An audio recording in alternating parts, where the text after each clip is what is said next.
Boker Tov, everybody. Welcome to today's Torah study. Keith, do you mind getting the stand thing over there? Thanks, appreciate it. Good morning, everybody. Welcome to today's Torah study. We are learning the laws of meat and milk. Whatever. We're learning the laws of meat and milk. I can't get my background right. Sort of like this. Whatever. We're learning the laws of meat and milk, and we are doing our kosher crash course. Okay? Kosher crash course. And I cannot get the screen right in the background. Whatever. Okay. So, good morning, Marty from New York. We're back like the olden days. We're sitting literally around the table. I got Howard. I got Keith. I've got Mark. I got Ed. There's even people out of the room. It's like the olden days, like before the pandemic. We're sitting around the table. We're studying Torah. And just now we have the screen in front of me as well. Thank you, Keith. Better than before. Thank you, Keith. And today we're learning the laws of kosher of meat and milk. Keith just asked a question about coconut milk. Can you have coconut milk with meat? Good morning, Dan. How you doing? The answer is the prohibition of meat and milk only applies to cow milk, to animal milk. Not only cow milk. It's any kosher animal milk and any kosher animal meat. Do you know that the prohibition of meat and milk, I shouldn't say this. But if I said I shouldn't say this, then I should say it already. It only applies to kosher meat and kosher milk. But if you're eating non-kosher meat, there's no prohibition of meat and milk. I mean, there's a different prohibition, which is just as bad. It's worse. So if you're eating the non-kosher meat with the non-kosher milk, you shouldn't be eating it in the first place. It's not like it's like there's any reason here to to allow it because it's not kosher. It's just as bad. It's like cancer for your soul. Think about that. Seriously. It's toxic. It's poison. People look at me sometimes and they say, Rabbi, come on, it's kosher. Come on. Look, go get over it, And I say to them, I look at it like a peanut butter allergy. What's a peanut butter allergy? If a knife that was used yesterday to put peanut butter on a sandwich was used today and it wasn't cleaned properly in between, God forbid the kid could be fatal. Right? That's how I look at kosher. That if it's got even a little residue, read the seats here, same prices over there. Great to see you. So you might get inspired if you sit too close, So just like a peanut butter allergy is toxic for somebody who's got an allergy. So too, for your soul, for your neshama, we don't keep kosher because it's healthy, right? We don't keep kosher because somehow meat and milk together is going to make you sick, right? Or bacon is going to make you sick. I mean, bacon will make you sick anyways, right? Trichinosis and creepy fish, what do they call them? The bottom feeders. They're bad for you. Did you see in Haifa this morning on the beach, there was this infestation of pigs in Haifa on the streets? Pigs, yeah. A building collapsed in Miami. Yeah, that's crazy night we had last night. A building collapse. Well, pigs in Haifa, they were like swarming the beach. Just pigs. Yeah. A portion. Yeah. A portion of the building collapsed in Miami this morning, and I would not want to be in the other portion of the building that didn't collapse. What? One person dead? Tragic. Right next to the shul of Bell Harbor. So I'd like to welcome also Howard and Susan from Boynton Beach. Marty was telling us that it's not milk. Exactly. If it's coconut, it's not milk. It's like, it's coconut. It's not milk. Almond milk is a bubba mince. What? Marty says almond milk is a bubba mince. Is that someone's bubby? What are you talking about, Marty? What are you talking about? Maybe that was a typo. I don't know. Morning, Rob Berger from Chicago. He says, why are pigs okay after the Mashiach arrives? Oh, Rob wants to know why the pigs are going to be kosher after the Mashiach arrives. Here's the reason. It says the name of the pig in Hebrew is a chazil. A pig is a chazil. A chazer. A chazer. What does a chazer mean? What book do you use on Rosh Hashanah and Kippur? A machzer. Why do you use a machzer on Rosh Hashanah and Kippur? And why is the name of the book we daven from Rosh Hashanah and Kippur, why is it the same name as a pig? Think about that, a machzer and a chazer. Another meaning of the word machzor means a grade, like grade 1, grade 2, 3rd grade, 4th grade. Machzol, it's called a machzol. The word chazer means to return. Lachazor means to return. So when we read on Rosh Hashanah and Kippur, we pray. When we daven from a machzor, which is a book that represents the cycle of the year. It's a return to where we started. So it's a machzor, right? And the same thing with the grade. It's you completing a full circle. You're making a full circle. It's called a machzor. But when it comes to the pig, it's called a chazer because it's going to return to being kosher. That's why, Rob. But why is the pig going to return to being kosher? It says the Torah is never going to be changed. This Torah will never be changed. What's suddenly that the pig is going to become kosher? We know the pig has a split hoof and it does not chew the cud. So it's not a kosher animal. How is it that the pig is going to become kosher? It's going to change the Torah. The answer is no, the Torah is not going to change. The pig is going to change. Hashem is going to change the anatomy of the pig, that he will be able to chew the cud. He'll start to chew the cud. He'll become kosher. Now, why this is, it's a lot to talk about. I have a very, very deep explanation as to why I think the pig is going to become kosher.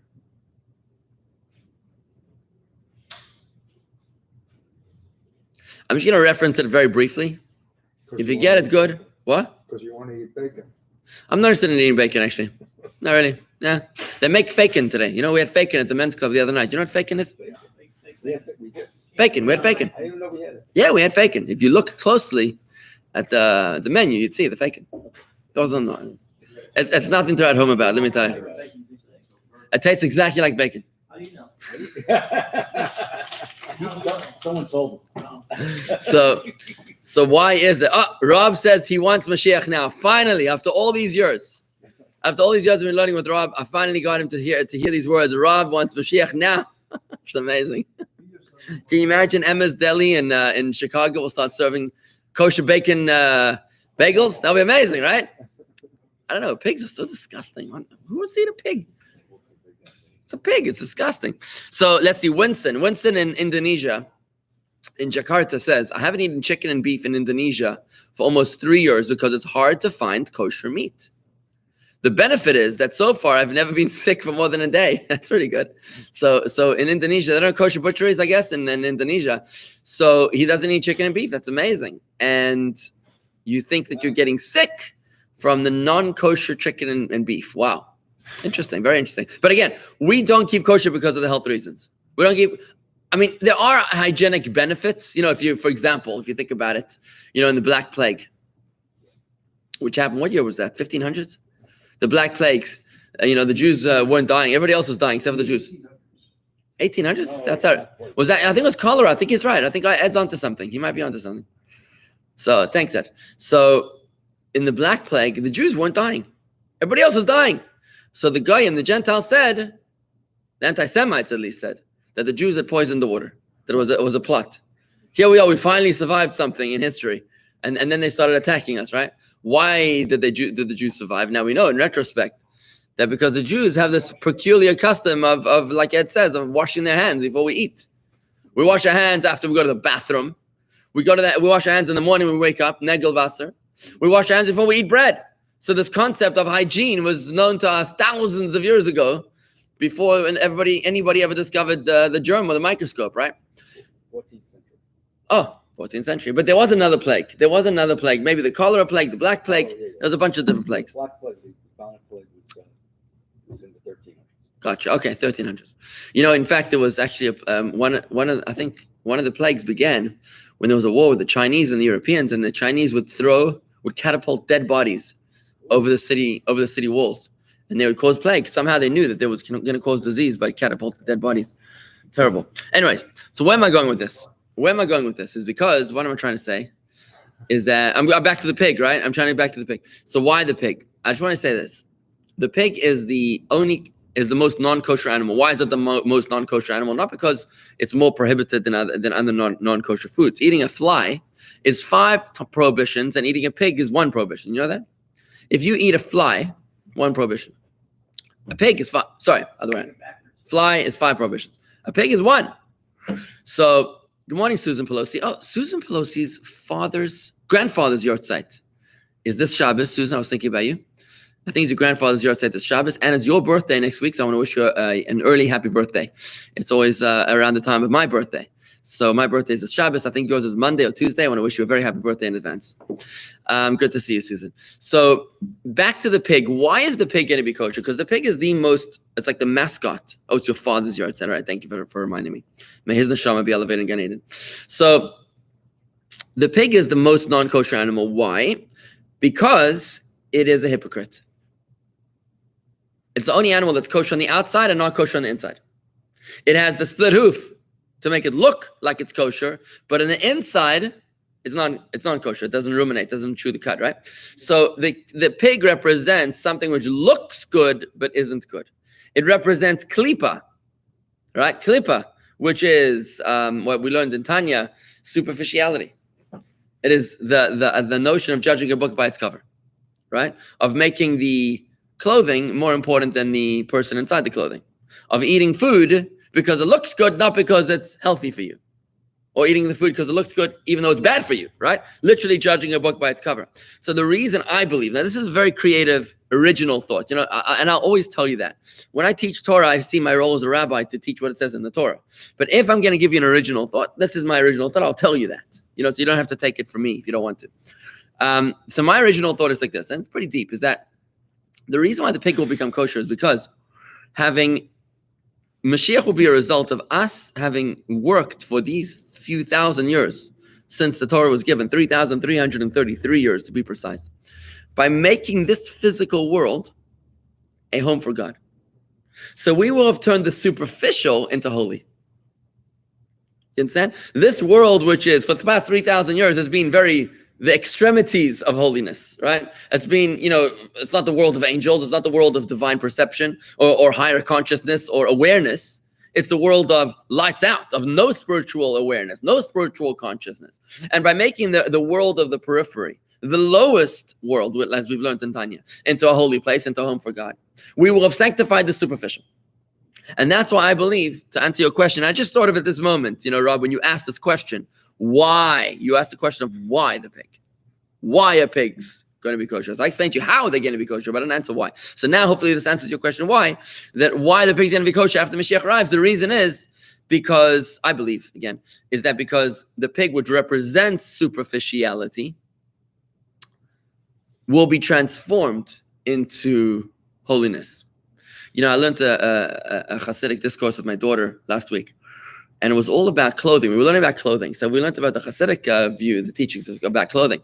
And, we've learned in Tanya this idea that we have our soul. There's our soul, right? Which is the way we feel and the way we think. Our emotions, our intellect is our soul. And you can't change your soul. But then there's the clothing of our soul. What's the clothing of our soul? Tanya teaches us thought, speech, and action. The garments of the soul. The soul expresses itself the way we think, the way we speak, and the way we act. Right? So even though we cannot change our soul, the way we feel and the way we think, by changing our clothing, by changing the way we think, speak, and do, we can change the essence of our soul. And this is very, very deep stuff. But in other words, our emotions actually change based on how we speak and how we think and how we act, right? In other words, if you say nice things, you'll become a nice person. You say mean things, you'll become a mean person. Your insides change depending on your outside, right? Your external behavior changes and deeply influences your inside. And that's the whole thing about the pig here, is that the pig, which is the mascot and manifestation of superficiality, that is the one that's going to become kosher, because the concept of bringing Mashiach is going to be a direct result of us sanctifying the mundane, which is what we're doing. Keith, can you plug this in? Keith, plug this into that wire there. Thank you so much. All right, good. So let's go straight into the laws of meat and milk after that brief introduction. Wasn't so brief. Good. Okay, laws of meat and milk. Let's do the crash course here. How do we know anything about meat and milk? Where does it say in the Torah that you can't eat meat and milk together? Thank you. It says like this in the Torah. In 3 different places. It says twice in the book of Exodus and once in the book of Devarim, which is the last book of the Torah. It says, you shall not cook a kid in its mother's milk. That's what it says. You shall not cook a kid in its mother's milk. What does that mean? From here, our sages learned in the oral Torah. Now, There's a written Torah and there's an oral Torah. Both of them were given by God on Mount Sinai. The written Torah is the 5 books of Moses. The oral Torah is the oral explanation of what it says in the Torah. It is impossible to understand the written Torah without the oral context, the oral explanation. For example, when it says you shall not work on the Shabbos day, what does that mean?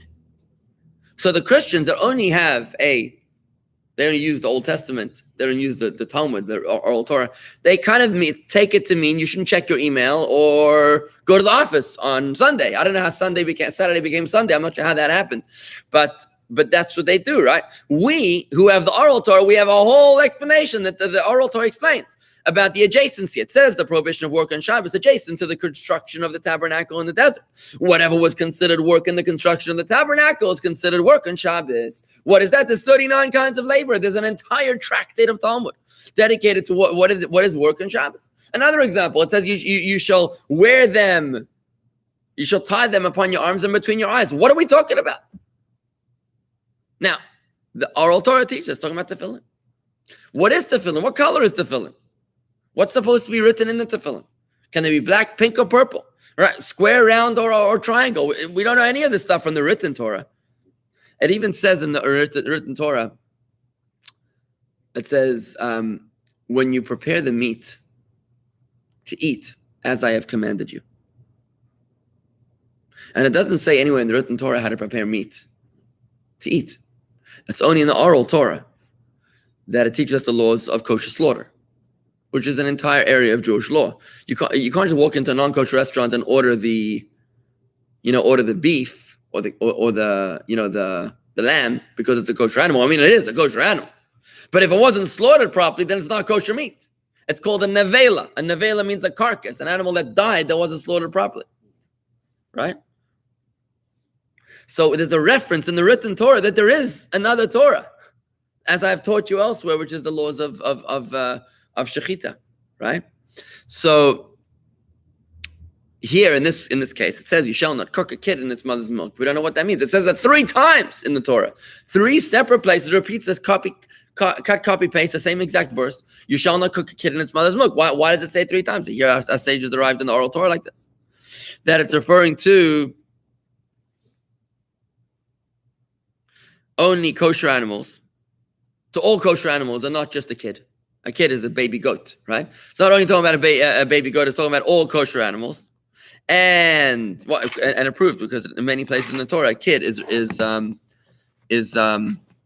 reference to a small, like we say in English, a kid is a child. It's not, when we say kid technically means a baby goat, but we use the word kid to refer to our children as well, right? Or you could talk about a bird as a kid sometimes, you know what I mean? A kid is a child, anything which is small, right? So too, that's how the Torah derives it, the oral Torah. And also, it's not only milk of its mother, it's any kosher milk. Why does the Torah use the reference of a mother's milk? Because the Torah is talking about a more common case in those days where they would slaughter the child, right? Because the child's meat was more tender, right? And they would use its own mother's milk in order to cook it. I guess that was some form of a delicacy, like a cappuccino kind of concept, right? Right. Okay, now, why does the Torah now say it 3 times? The oral Torah tells us 3 different prohibitions. What was that? When it says 3 times? Right. No, that's not the reason. The reason it says 3 times is there's no redundancy in the Torah, Mark. There's never a time in the Torah it says the same thing over. Never anything in the Torah happens twice. If ever that does happen, the Talmud says, what's it coming to teach us? There's got to be a lesson as to why it's here repeated a second time. There's got to be something I didn't know the first time around that the second time comes to teach me, right? So here we learn why is it said 3 times. The first time is to teach us that you cannot cook meat and milk together, even if you don't eat them together. Which means you can't own a non-kosher, can't own a restaurant where you keep kosher, but you cook meat and milk together to serve to Gentiles. You can't do that. You can't cook meat and milk together. What? That's number 1. A second prohibition from the second time teaches us that you cannot eat meat and milk together. Or you cannot eat meat and milk that will cook together. And the third prohibition is that you cannot benefit from meat and milk that will cook together, which means you can't own a company, you didn't do the cooking, and you didn't do the eating. But you can't even own a company. You can't even benefit from meat and milk that was cooked together. So, for example, if let's say, I don't know, your housekeeper cooked meat and milk together. So it wasn't you, and you're not eating it. So you say, you know what's a waste? This $97 piece of meat here was cooked with milk in a milk pot, right? So now it's not kosher. We might as well give it to the dog. At least the dog should benefit, should enjoy it. If your dog eats from it, what does that mean? It means that you're benefiting. Why? Because you're saving money. Because your dog is eating and he's not going to eat for the next day or two, probably, right? So then you're benefiting. So you can't do that. You also can't even own stock in such a company. Think about that. Yeah, you shouldn't own any McDonald's. Well, again, McDonald's is not kosher meat. Oh, hang on. No, but McDonald's is they make hamburgers out of ham or beef. Okay, so ham is not a prohibition, but beef would be a prohibition. Yeah. Okay. Even though it's not kosher meat? Yeah. Well, we'll take a look at that in a moment, Mark. Good question. So even if it's not kosher meat. Now, let's expand on that a moment. Now, the reason why the Torah uses the term "don't cook" to tell us these three prohibitions. Can I ask a question? Let me just finish this 1 second. Hold on. Is to tell us these three prohibitions is because if they weren't cooked together, if they weren't actually cooked together, then from a biblical perspective, you are allowed to eat milk and meat together, and you are allowed to benefit from a mixture of meat and milk. So biblically, it's only when they're cooked that you can't do the cooking, you can't do the eating, and you can't do the benefiting from that which was cooked. But if it wasn't cooked together, then biblically it's okay. We're going to learn now. Rabbinically, there's much there's other problems. So the rabbis extended the prohibition. For example, you know how they extended the prohibition to poultry as well, beyond just meat and milk, beef and milk. It's also poultry. That was a rabbinic addition. And then there's the amount of time that you have to wait between meat and milk, right? Again, it's not you're not cooking the meat and the milk together. You're just waiting in between, like in your stomach, to separate it. That's a rabbinical protection, right? What's your question? Isn't there something about life and death? The milk coming from a source that's living and the meat coming from a source that's dead?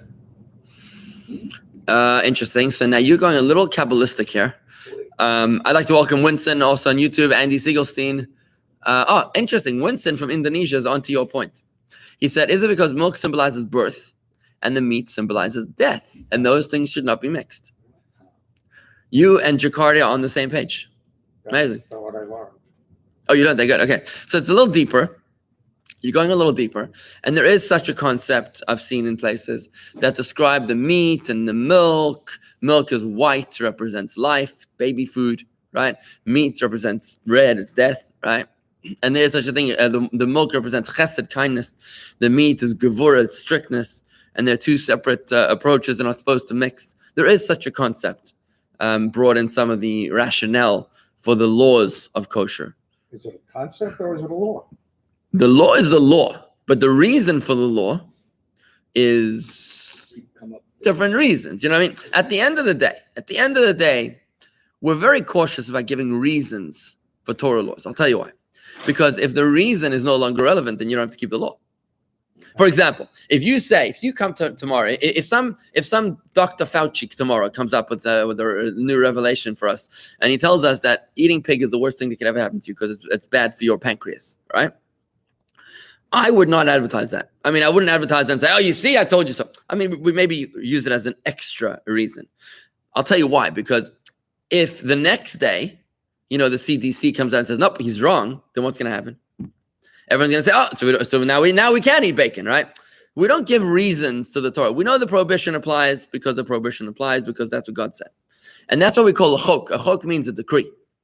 It's a decree because the king said so. Right? You don't have to always understand why. When you're a soldier in the army and the general says charge, you don't say, actually, I'm not in the mood. Or why? You can't do that. You know what I mean? When the king tells you to do something, you do it. Right? When your wife tells you to do something, you do it. You don't ask questions, right? And same with your parents. That's the honor of your parents. Your parents ask you to do something, you're supposed to do it. You're not supposed to get into a whole philosophical debate as to where the benefits and the pros and the cons. So too with the Torah, we try to find additional reasons, but with the caveat that they are only additional reasons.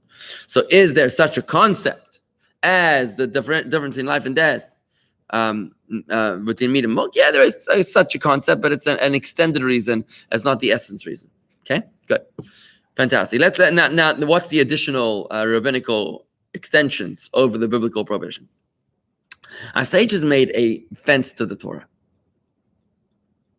Now, the Torah, the biblical Torah, commands us to listen to our rabbis, that the rabbis should give us a fence to the Torah.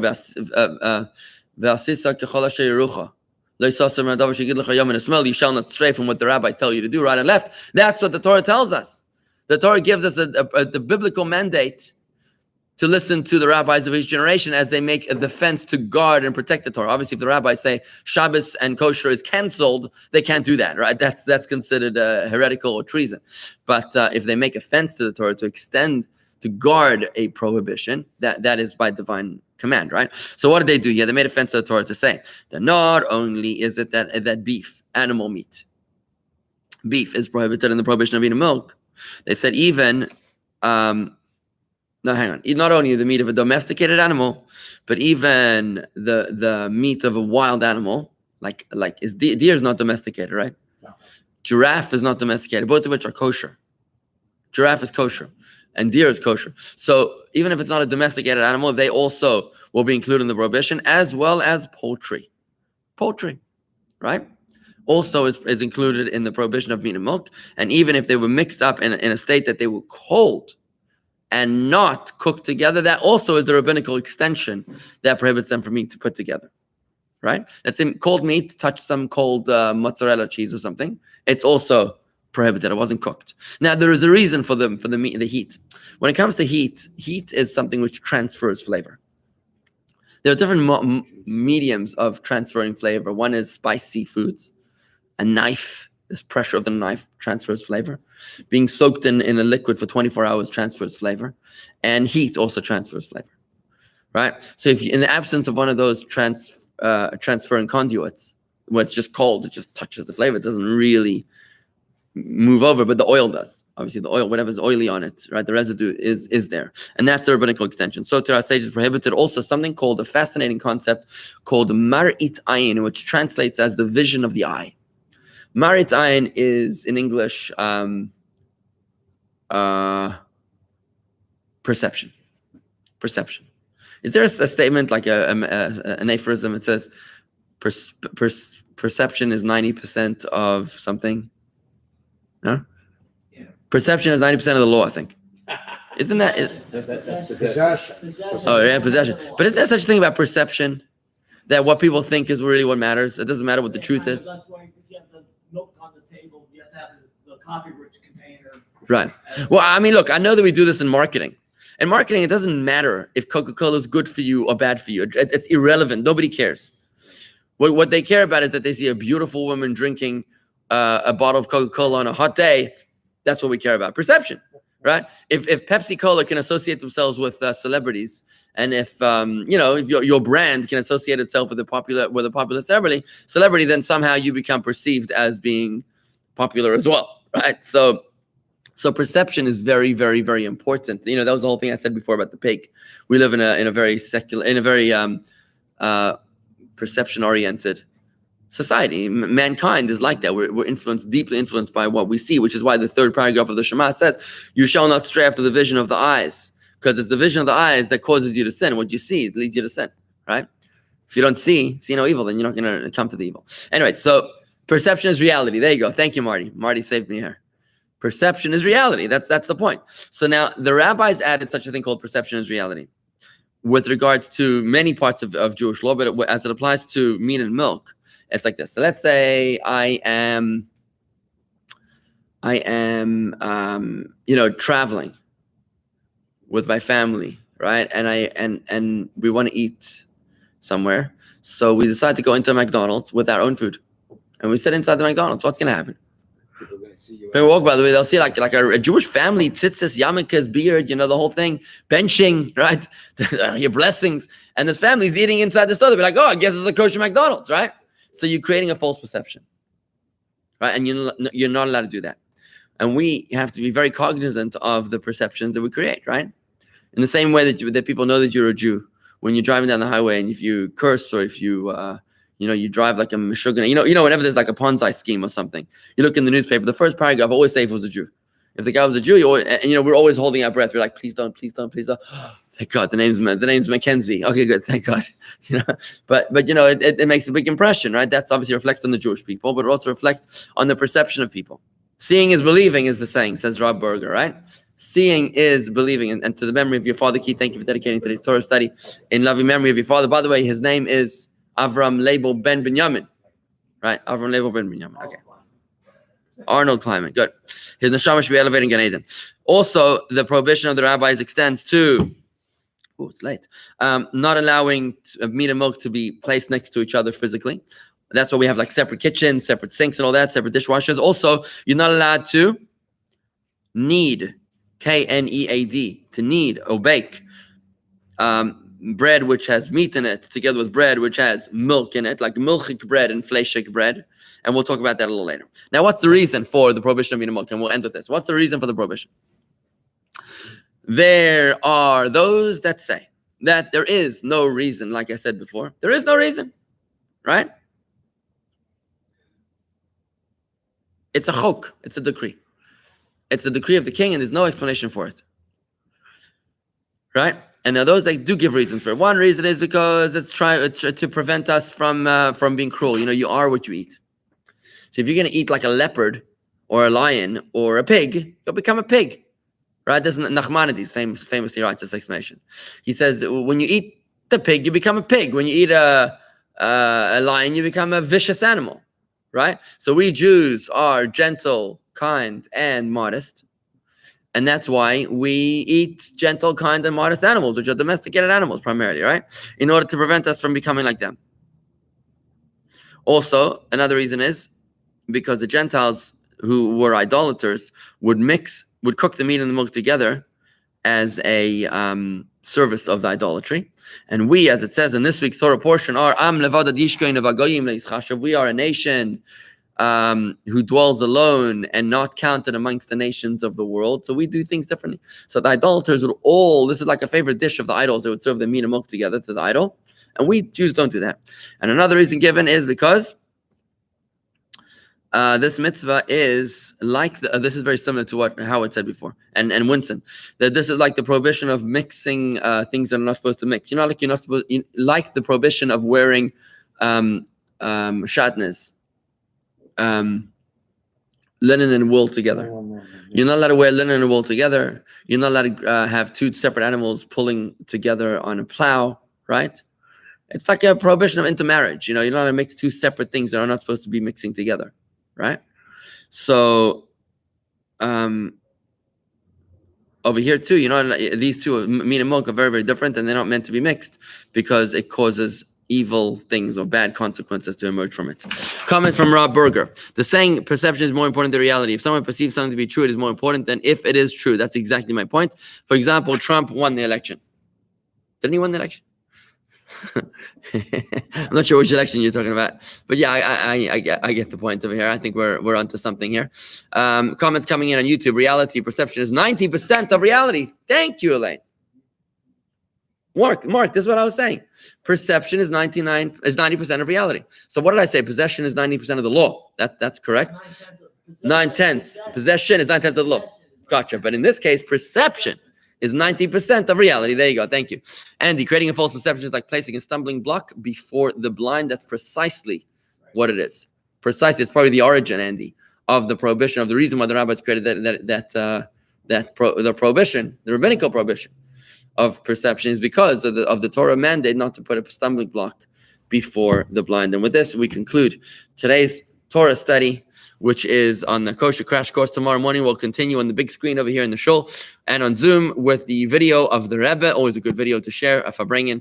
And with that, I want to wish everybody a wonderful day. Thank you for joining me here this morning. Shalom, and make it a great day.